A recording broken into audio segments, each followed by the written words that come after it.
asalaamaaleykum mbokk yi ñuy suivre seen site inforewmi.com comme d'habitude ñu ànd ak yéen seen émission people ginnaaw ba ñu leen nuyoo ku si nekk sa tur ak sa sant tey nag ñu ngi leen andil gan goo xamante ni ji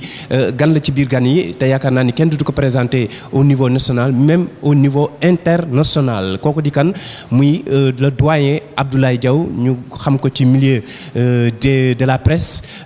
mu liggéey ci liggéey bu am solo ci côté li nga xam ne rek mooy comme reporter sportif mu nekk loo xamante ni ji également lu am solo liggéey na ko ci li nga xam ne rek mooy dans l'histoire footballistique du Sénégal et en Afrique kon nag doyen Ablaye dañ lay jox kàddu gi rek nga nuyoog Sénégal nuyoog àdduna nuyoog diaspora ñu xam ni tey am nañ gan gu mat gan gannaaw ba nga nuyoog ñoom ñu dool dugg ci laaj yi nga xam ne ñoom ngay àndal ci ligne bi di waxtaan di saafonte ak ñoom xam nga chez les sportifs ça passe rapidement et facilement parce que yéen ñëpp vous parlez le même langage may am mbégte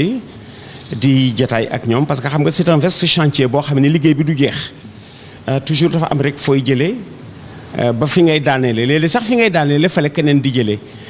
pour dem fa ca des alors ñëpp nag maa ngi leen di nuyu ci saafonte bi ci ligne bi nga xamee ni ci la ñu nekk tey jii info réew mi c'est bien ça ah info réew mi c'est bien ça kon di ci ànd ak say abonné voilà kon doyen Laye suñu première laaj rek mooy am na ñu bari ñu ngi dégg ki nga xam ni mooy Abdoulaye Diaw ñu bari tamit ñu ngi bëgg gën a xam kan mooy Abdoulaye Diaw si résumé rek nga defal ñu benn parcours nga relater ñu un peu parcours ak fi nga dooree ak fi nga jógee bu ko defee ñiy dégg père Abdoulaye Diaw te xamuñu ko ñu gën xam mooy kan. waaw man Ndar laa juddoo màggee fa dooree fa rajo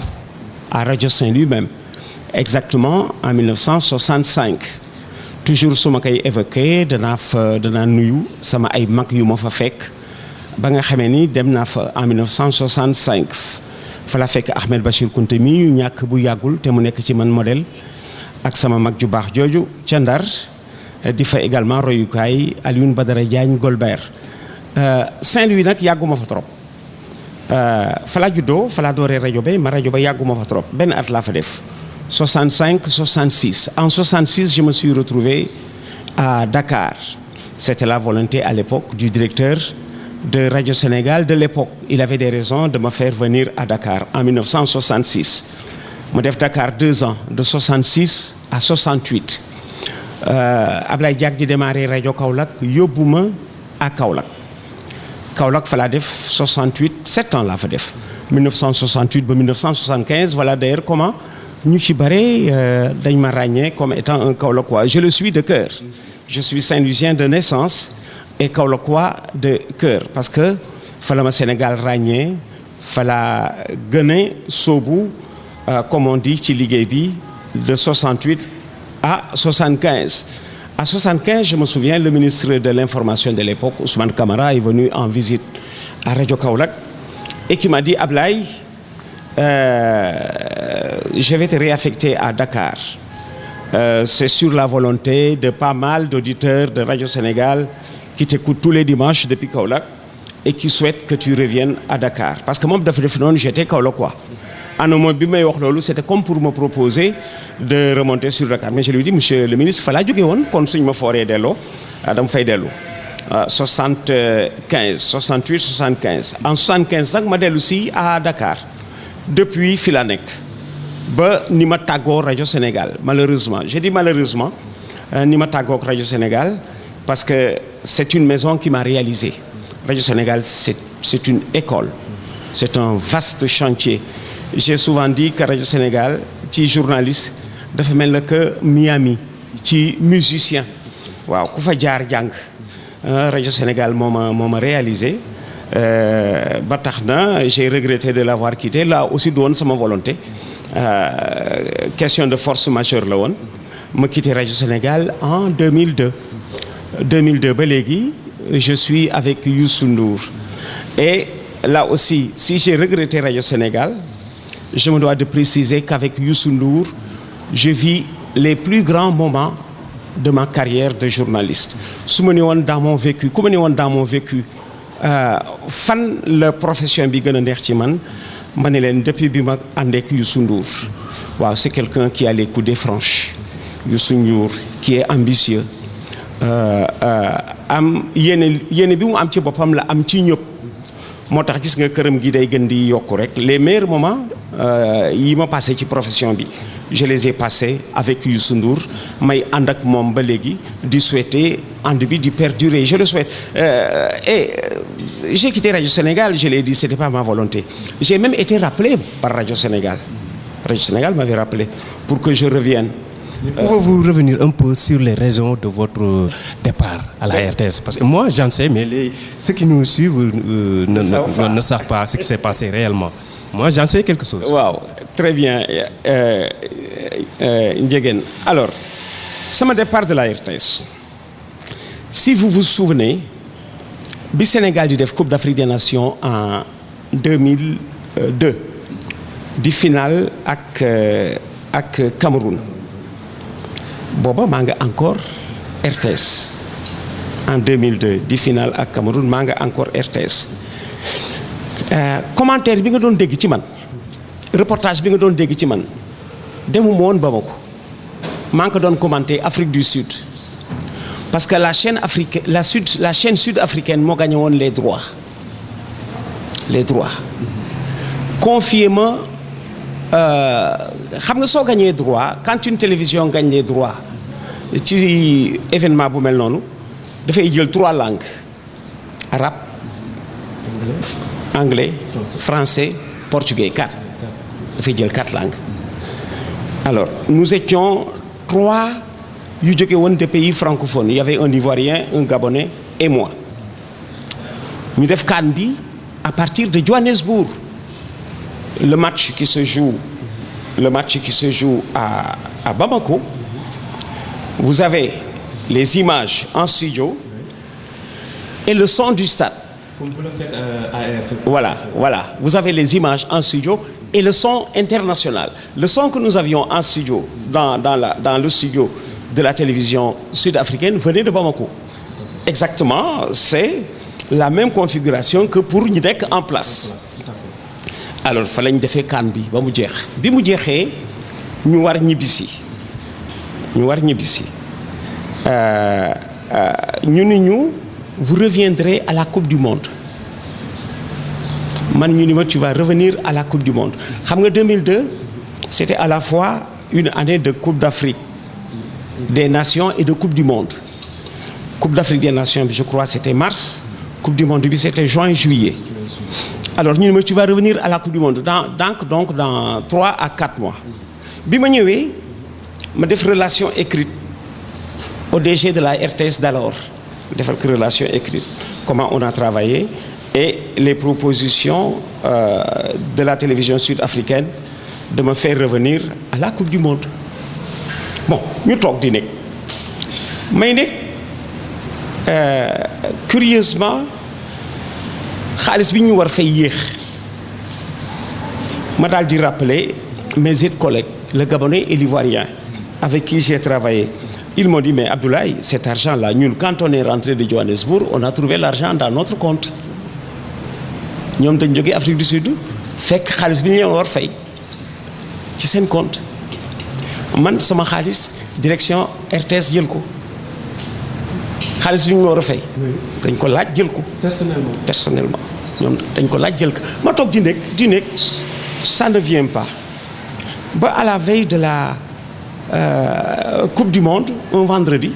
ma jógee mosquée di añ le téléphone sonne je décroche c'est le secrétariat de la RTS ñu ne ma sa fax pour Coupe du Monde di ñëw na un vendredi 15h30 sa fax pour la Coupe du Monde di ñëw na fax bi c'est la télévision qui l'envoie la télévision sud-africaine bi ma liggéeyee ndooloon ci CAN bi ñu ne ma sa fax ñëw na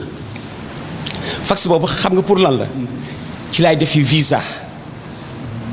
fax bi ñu ma jox ci laay defi visa à l'ambassade sud-africaine mi ngi fii ci VDN bi ci laay defari visa moom laay présenté ji à l'agence de voyage sud-africaine bi nekk Saro en face au score agence de voyage bi foofu bu xaw ma dañ tuddati ce qui est sûr c'est que c'est une agence sud-africaine dama ko fay présenter aussi ñu jox ma billet bi parce qu'ils avaient déjà reçu les consignes et tout alors bi ma secrétaire bi ne sa fax ñëw na pour la coupe du monde ma ne ko téyel ma ko ba lundi on est déjà vendredi 15h30 soxlaatul may gaawantu même su ma ko jëlee dama koy denc ba lundi et su ma ko jëlee lundi mën naa continuer noonu def formalité yi ma ñëw di ko jël si lundi mu ni ma directeur général nee na bu ñu la ko jox. Pour quelle raison? Il n'est pas demandé. Je saurai plus tard. ñu ne ma directeur général man les fax yi ñëw na ñu ne ma mais directeur nee na bu ñu la ko jox ah ma dis d'accord. Je n'ai pas cherché à le rencontrer. Peut-être c'est sa volonté pour que je ne fasse pas la Coupe du Monde. Mais ba tey maa ngi léegi dans l'attente de mon argent. L'argent que la télévision sud-africaine doit me verser après la CAN. Entre-temps, il y a eu la fin du mois. À la fin du mois ma dem di jëli sama salaire le payeur jox ma ñaari salaire ma ne ko mais monsieur Gaye da nga juum. gisoo dama lay jox santam pour au cas où ngay def investigation. Le payeur de l'époque en 2002. Tout à fait. En 2002. ma ne ko monsieur Gaye da nga juum li nga ma jox dafa bare ñaari salaire nga ma jox. mu ni ma non juumuma. boo xoolee ci sa contrat. il est bien stipulé qu'en cas de non renouvellement du contrat il te sera payé une indemnité de congé. C'est parce que les gars n'ont pas envie de te garder que ñu fay la indemnité de congé. ma jël xaalis bi je remonte à la radio pour voir le directeur des ressources humaines. Quand je suis arrivé là aussi damay jaar ci turam pour les investigations. ma ne ko mais Badara Cissé da ngeen di rompre sama contrat ak yéen à la veille de la coupe du monde. mu ni ma quoi. ma ne ko oui je suis allé prendre mon salaire gars yi m'a payé 2 salaires ni ma c'est parce que dañuy rompre contrat bi et bu ñu koy rompre dañ lay fay 1 mois supplémentaire comme étant une indemnité de congé. mu ni ma man yëguma loolu yëguma ko ma ne ko mi ngi nii de mu ni ma bon téyel sa xaalis même mois bi ñu la jox supplémentaire téye ko su fekkee ne da ngay fay nga fay ko noo ko mënee man je ne suis pas du tout au courant. Commune Journal Parlé. RTS. Commune Journal Parlé RTS. boo fa musaan dugg man ci rédaction bi amoon naa fa benn bureau. voilà gis nga bureau boobu ma fa amoon naa fa benn bureau dama xëy si fekk ca biti. voilà ñu génn ko ca biti loolu mooy demal sama bureau table bi. loolu may demal bi ma xëy see fekk ñu génne table bi de la rédaction ca biti xam nga lu ma def dama ubbi sama casier yi ñaari casier la woon ubbi ñaari casier yi yebbi sama objet yi ma ci dencoon ay bande et cetera ay courrier def ko ci sama maalu oto yéegaatuma dama yebbi def yëpp sama maalu oto dem bi ma ñëwee ma woo le siège de TV Africa à Abidjan. Pour les pays francophones d'Afrique, le siège se trouve à Abidjan. La secrétaire s'appelle Madame Kofi. léegi fa laa jógee ci yoonu CAN bi. maa ngi nii war dellu ci yoonu coupe du monde bi. ma woo Madame Kofi ni ko le fax que vous m'avez envoyé pour les formalités relatives à mon retour à Johannesburg pour la couverture de la coupe du monde, ce fax, la direction de la RTS refuse de me le remettre. Xam nga quelle a été sa réaction? Ah bon, c'est comme ça que ça s'est passé. Ah bon, c'est comme ça que ça s'est passé. Ça veut dire que dañ leen wax leneen. dañ leen wax leneen li ñu leen wax synthèse bi moo di dama bañ. waaw leneen li ñu leen wax synthèse loolu moo di dama bañ. ndekete booba temps direction RTS bëgguñu ma dellu à la coupe du monde parce que su ma delloo danaa xam ni fay nañ ma la CAN. te xamuñu vous étiez déjà au courant. voilà de tout. bëgguñu ma dem à la coupe du monde parce que su ma demee à la coupe du monde direction RTS daañu xam ni danaa découvrir ni fay nañ ma à la CAN. Où est l'argent? Et tiens-toi bien, quand les autres m'ont dit fay nañ leen, je suis remonté à la RTS. Mes autres camarades de la couverture, le Gabonais et l'Ivoirien, je suis remonté à la RTS. Fallait découvrir effectivement ni xaalis bi ñëw na RTS ko jël. La direction de la RTS moo ko jël man maa dem liggéeyi ñu jël ko. bi may dem defuñ ma joxuñ ma frais d'émission suñ ma joxoon frais d'émission du ma ko laaj bi may dem suñ ma fayoon frais d'émission du ma laaj xaalis boobu mais man maa dem liggéeyi te il y a eu un précédent la coupe du monde de 98 ba ma koy def directeur ba fa nekk daf ma fay salaire bàyyee ma français yi ñu fay ma je suis allé à la coupe du monde en 98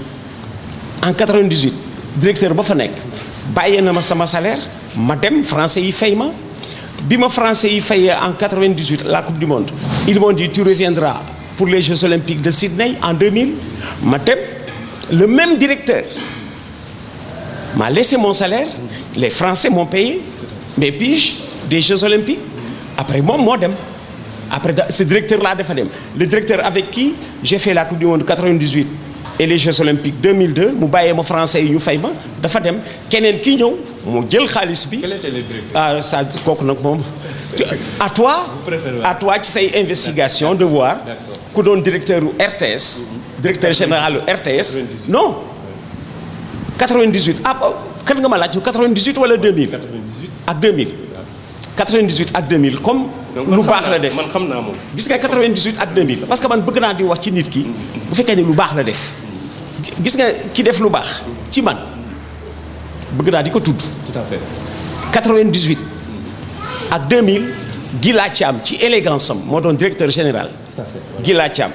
ci élégance am moo doon directeur général dafa bàyyi tubaab yi fay ma toppatoowul sax lu ci jëm ba pare mu fay ma sama salaire. Il aurait pu me reprendre mon salaire parce que ce mois-là je suis à la disposition d'une structure étrangère. tout à fait ñooñu fay ma mu bàyyee mag sama salaire. Et à la coupe du monde 98 et aux Jeux olympiques 2000 après nag Gila dafa dem ki ñëw comme li mu def rafetul man bëgguma di wax ci nit lu ñaaw jëf ju ñaaw parce que xam nga nous sommes tous parents nos enfants sont des amis mais ku def lu baax danaa ko wax ku def lu bon du ma ko wax lu bon loolu du jóge ci man soo ma defee lu bon du ma ko wax soo ma defee lu baax danaa ko wax Gila Thiam moo ma defaloon lu baax loolu en 98 et en 2000 en sa qualité de directeur général de la RTS j'ai du plaisir à évoquer les bienfaits de Gila Thiam à mon égard ki def ñaawteef en 2002 ma dem liggéey mu jël xaalis bi du ma ko tudd mais à toi de voir ku doon directeur général RTS à la coupe du monde à la CAN 2002 et à la coupe du monde 2002 loolu moo ma jëlee RTS après ba mu fa jógee moom jóge na fa man ba mu fa jógee moom jóge na fa j'ai été rappelé par la RTS bis biñ ma woowee fii ni ma le directeur de la RTS moo la soxla bi may génn sama kër xam naa lan la bi ma demee mu recevoir ma. pour rappel sax moom nekkatul Sénégal sax. il paraît waaw moom ki nekkoon nit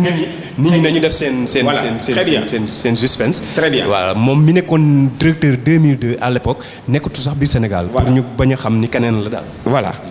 alors donc pour rappel pour rappel bi ma remonté j'ai compris que fay nañ ma xaalis baa nga fa léegi nag biñ ma rappelé directeur biñ ma rappelé à Radio Sénégal bi may wujji le directeur ba fa nekk xamoon naa li may doy ma ñëw mu ni ma Ablaye dañu bëgg nga dellu si quelles sont tes conditions pour revenir RTS dañu bëgg nga dellu si ce sont des auditeurs yu nekk même en dehors du Sénégal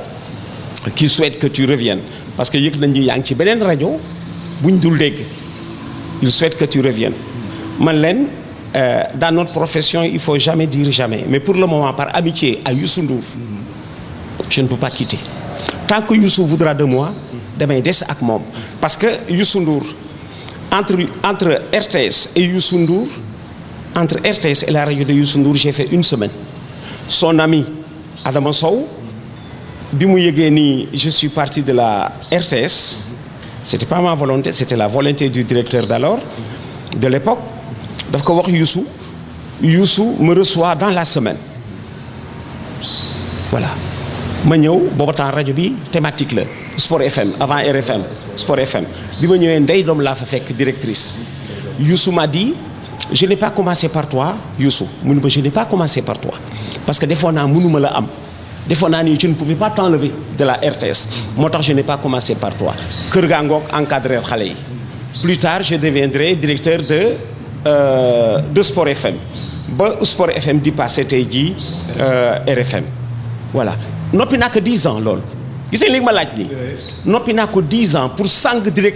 sutura directeur ba fa nekkoon noppi naa ko 10 ans 2002 plus de 10 ans loolu 2002 la woon la première fois que je l'ai évoqué c'était je crois en 2015 ci ban émission ngoonal de Sanex fa laa ko jëkk évoqué il m'a posé la question en direct j'étais tenu de répondre parce que attention parce que xam nga léeg-léeg nit dana la tooñ nga kay sàngu sutura ba ñu foog ni yow yaa tooñ. jërëjëf mo jeune homme nit dana la tooñ muy lu ñaaw nga kay sàngu sutura yow mi koy sàngu sutura bu yàggee da ngay defe ni bu yàggee mën na niru ni yow yaa tooñ que man lañ doon sàngu sutura parce que à mon âge boo defee faute professionnelle kenn du la licencier dañ lay gunge vers la porte de sortie nga retraité ñu bàyyi la nga dem su fekkee contrat la woon ñu résilier contrat bi je ressemblais finalement à celui-là je ressemblais à quelqu'un qui a fait une faute à la RTS ñu sàngu ko sutura loolu noppi naa ko 10 à 12 ans jusqu'au jour où Sanex m'a posé la question daa ngoonal j'ai tenu nag léegi voilà wax ko pas pour jeter le discrédit ci kële mais pour seetal sama bopp bi ma ko waxee ci la ñu bëri soo ko comprendre pourquoi je suis parti de la RTS après quand la RTS est revenue à la charge ni ma on sait ce qui s'est passé ce n'était pas la RTS qui avait agi de la sorte ci yow c'était un directeur bu fi nekkoon la preuve après son départ nous voulons que tu reviennes man leen du ma leen wax non dans la profession il faut jamais dire jamais mais par amitié à Youssou Ndour vraiment je reste tant que Youssou voudra de moi danaa continuer ak moom parce que Youssou déjà nous sommes en 2002 en 97 au tirage au sort de la Coupe du Monde en 97 au tirage au sort de la Coupe du Monde booba temps mi ngi moom la ñu confié woon l'hymne de la Coupe du Monde moom la ñu ko confié woon en France en 97 tirage bi c'était à Marseille j'étais l'invité de Youssou Ndour bi muy dem à Marseille booba temps maa nga RTS cela veut dire que sama àndandoo ak Youssou Ndour c'est au-delà de ses intérêts quel intérêt amagul woon rajo boobu amul Sport FM nous sommes en 98 97 d'ailleurs tirage bi RFM c'est 2002 donc Youssou m'avait invité au tirage au sort de la Coupe du Monde dès Marseille en 97 bon celui-là je lui suis redevable parce que négul ba soxla ma di ma invité daf ma invité parce que dit-il affaire du football la te pour s'y rendre il a pensé à moi affaire du football la je monte au créneau avec des footballeurs je ne peux pas monter au créneau avec tous les footballeurs j'en prends un et c'est toi Ablaye Diaw ça m'a tellement fait plaisir l'invitation de Youssou Ndour qu'au même moment je devais aller à Nairobi j'ai retardé mon départ pour Nairobi dem ak Youssou Ndour Marseille c'est de retour de Marseille que je suis allé à Nairobi voilà